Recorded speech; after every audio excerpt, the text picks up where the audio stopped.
Hi everyone. Um, the reason I'm doing this letter is it's not about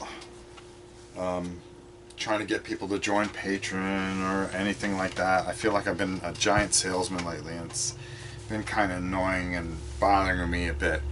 But what this video truly is about is I receive hundreds of letters each and every day, and I've gotten some encouraging ones, but a lot of ones that I tell you rip your heart out. And I wanted to read some of you and tell you what my thoughts are. So I'm not going to give anybody's name because I don't think they want any of their information given out. And I'll read certain sections of things, um, and I'll try to keep it as clean as I can. Not clean, but I mean, try not to run on as much. I got this one letter from a gentleman who decided to write me about his son. And he wrote, Dear Rob, I just wanted to write you. I hope it isn't too much of me to bother you at this moment. But I've had some things on my mind.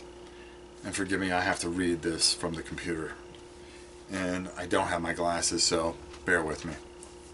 I started watching your videos through the Dice Tower. And basically, I really never thought of picking up a paintbrush, but I've lately have gone down to my local art store and picked up paintbrushes. It helps clear my mind since I have a very, very sick son who has brain cancer. He's very, very ill and in stage 4, and we're not sure how long he will be around with us. When he saw your videos, as sick as he was completely touched by them and wanted to learn how to paint and got a kick out of all the stuff that you did. And during his very last moments here on this planet, he loves to paint. It's the thing that he wakes up and it brings him during his very, very tough days and some of his good days. I wanted to let you know how much your channel means to me, my family, and my children, and especially my son. The things that you do and the things that you say move us all, and you've inspired our son. I'm saying our son, I don't want to say his name. So much that he really considers you a hero and would love to speak to you at some point. I know this is a far stretch, which it isn't, and I hope that you can spend some time and talk with him and teach him a few paint tricks. It would mean the world to him. We don't know how long he has, but he takes each day in stride and each day in time. And it's moments like your painting videos that give him great inspiration and help him through some very tough times. I want to thank you with all my heart for your kindness and for listening to this long-winded letter. I thank you and wish you the best. He left his number and so forth and so on. That's a tough one. I'll talk about that shortly. Got another one here. Good evening, Rob. How have you been? I'm very sorry for not being able to watch your live streams or comment on your videos lately. By no means is it that I didn't want to watch or participate with your video streams or your great community that you have built. But I haven't had much spare time to do the latest events that took place in my family's lives. I'm not one... Yeah, I'm sorry. I'm doing the best I can with no glasses. I'm not one to go to people to talk when things go wrong in life, and I spend a lot of time thinking if I should send this email, but I feel that if I don't, at least try to talk to someone that I might fall apart. My wife, for over the past 4 years, has been dealing with a medical condition called lymphoma.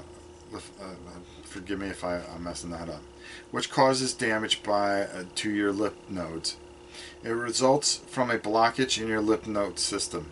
and your elliptic system, excuse me, which is part of your immune system. The blockage prevents the lymph fluid from draining well, and the fluid buildup leads to swelling. In my wife's case, the swelling has been very severe. To give you an idea, the swelling has become so bad that each of her legs weigh about 120 pounds each. The top half of my wife has been, for the most part, very thin. We have to wrap her legs with compress bandages and foam in an effort to reduce the swelling. In the past, this has kept her condition at least tolerable, but now things have changed. The fluid has caused these water bubbles on her legs, and her skin at times splits open. Also, the fluid has moved up into her chest, and it's made it very difficult for her to breathe. The doctors have her on medications and oxygen machines to try to help, but things just keep getting worse. At times when my wife is no longer wanting to fight anymore, able to sleep about an hour if we were lucky. You can hear the wheezing. It's like someone with pneumonia. She's constantly playing all the time, and she's starting to give up with fighting this condition. She no longer wants to fight this anymore, and the doctors don't have any other treatments to try at this time. It has gotten to the point on several occasions that she's asked me to divorce her so I can have the life that I deserve, but I told her that we can beat this together. I watch her give up so much, and when I look into her eyes, the fight is no longer there. Right now I'm trying to get our 4-year-old granddaughter to come down from Kenosha, Wisconsin, with our daughter and our son-in-law to at least give something to fight for at this point. I was paying to fly them down and give them the best Christmas to my family, and give the best Christmas to my family. Everything was going as planned until my wife had to be rushed to the hospital about 2 months ago. Her leg split open in the back while I was at work in Sarasota, Florida. I received a call saying that there was so much blood on the floor that they couldn't get the bleeding under control. They were taking my wife to the hospital. I had left work to go straight to the hospital. The hospital kept my wife for 2 days. For the next 2 days after she was released from the hospital, I stayed home to take care of my wife. Because it's just the two of us. When I went back to work, the next couple of weeks was very difficult to concentrate with how little sleep I was getting. I would work an entire day, then come home and spend the rest of the time taking care of my wife. I would be up most of the night helping her get through the long, painful nights. The company I was working for tried to be as patient and as understanding as they could, but my work performance and attendance greatly dropped. I was making a lot of mistakes on the job, and my team goals were greatly suffering. The doctor didn't fill out the FILMA paperwork for me because he said I was needing to get home to take care. I was not needed to be home to take care of my wife. I was asked to resign from my job over being fired, so I ended up resigning, and now I am trying to find a new job near my home to take care of my wife and try to get my granddaughter to come down for the holidays. My world of security has been shattered to millions of pieces. I try to keep a brave front, with my wife telling her not to worry and I will find a new job quickly, but I can see the concern in her eyes and it just breaks my heart. Right now I've been applying for jobs like crazy, but when work as a call center customer service rep,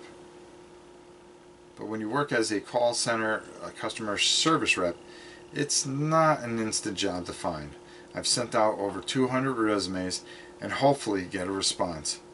To be truthful, I really just want to find a corner to sit and cry in. But I'm afraid my wife will hear me. I don't want her to get further into depression or feel that this had anything to do with her. I just want to give my wife the care and security she needs for as long as she is with us. But for the first time in my life, I don't know what to do. I am sorry. I am so sorry to tell you my problems. I must have deleted and rewritten this email multiple times because I do not ever talk about what hurts the most in my heart. Thank you for reading this. Thank you for at least reading my email. Another one. I can go on and on and on and on and on. The only thing I did get was a update from Tyler Jenkins, so I'll read this one kind of a little bit on a up note. Hey Rob and Sam, if you could forward this. You guys have been so great and have asked to be kept informed. I know you may have just been being nice. You have been so kind and gracious, and my youngest especially, and I have really enjoyed the Zombicide Black Plague. The miniatures are so awesome. That's the one that we did for Battling Brushes. If you haven't seen it, go to the Dice Tower, check it out. Anyways, my wife was having some pain and some numbness in her right side last week, along with involuntary twitch in her right foot. They quickly scheduled an MRI, and it has moved to her brain. CAT scans tomorrow to check the status on the rest of the pieces where the cancer is. There will be new steroids and radiation treatments of some sort added to the chemo, or maybe they stop the chemo. We'll know more tomorrow. I know Sam is ready in for Essen, and Rob, whether you are going or not, I know you are constantly busy as well, but I just wanted to thank you, update you, and let you know that what you have done continues to be a source of joy and even strength for our family, as it is a constant reminder of the compassion and caring that is around us from friends, family, and wonderful acquaintances that I now consider friends. Thank you for your support, Tyler. Tyler, we want to know more. We want to know how everybody's doing. And I want to know how those MRIs turn out for her. I mean, what do you say to have? I mean, I can read 15 more. Not that they are any less severe or more severe. And some of them are more severe. Children suffering, wives, husbands unable to work, people that are hurting and constantly going through constant pain. What can I do? Well, I'll tell you what. As you guys are patrons of this channel, I'm going to do something about it. I'm going to put off getting that new camera by the first of the year. And some of the money that you guys have donated to Patreon, I'm going to try to help some of these people. Of course, you'll be informed of everything I do. The other thing is the t-shirt money that hopefully we get those t-shirts done. Anybody that buys the t-shirt, that any profit will be donated to help these people. There's a lot more important things than cameras and looking good on film or making this the most popular channel. It won't stop me from doing all the things I promised with the Patreon, as far as making sure that you guys are taken care of, because the community is very, very important. And I will do everything and make sure that the box of goodness has all these great things. I'm going to do everything I can to try to help some of these people, to try to make a difference in their lives. I think a good part of it will go that way. I'll just put some away for the camera, but a good part of it I think really needs to go and continue the good work that we tried to do, even though it seems like it just keeps mounting up. And there's just more and more stories like this all the time. I hope you'll support me. I hope you'll continue to support the Patreon. And I hope you'll buy the t-shirts or do anything that we can to raise money to help some of these people. I thank you for all your support that you've given so far. But if anything that this thing has taught me is that as much as I would like to have all the bells and whistles, There's people that are suffering out there, suffering greatly. And the right thing to do is to help them. And I will help them. Everything I promise, I always come through, and I will come through. I want you to know that. But anything that would have been excess to help this channel, it will help the channel in time. I think right now is that we also need to help people around us, especially with the holidays coming up only a few months away. Or just not even the holidays, just because people hurt, people suffer, people are going through great pain. I mean, I've been very blessed. I have a wonderful family. I have wonderful children. We may argue, we may have problems with each other. Hell, we may not even talk to each other for a day or two, but at the end of it, we all love each other and care for each other more than life itself. We always try to do the best for each other. So I just want you guys to hear some of this. This is what I get every day, and I hope they keep coming. Not that I hope that I hear that people are suffering, that people come here as a safe haven, some place where I can maybe find the way to help them one way or another. No matter what I do, to try to just make a small difference in their lives. And that's what this channel is about. It's about you. It's about them. They're part of this too. Everybody is. I wanted to share that. I hope you guys understand if we don't have a new camera in January, and I apologize. And I just think that there's just some things that are more important. Well, with that said, I hope you all have a great week, and we'll talk to you soon.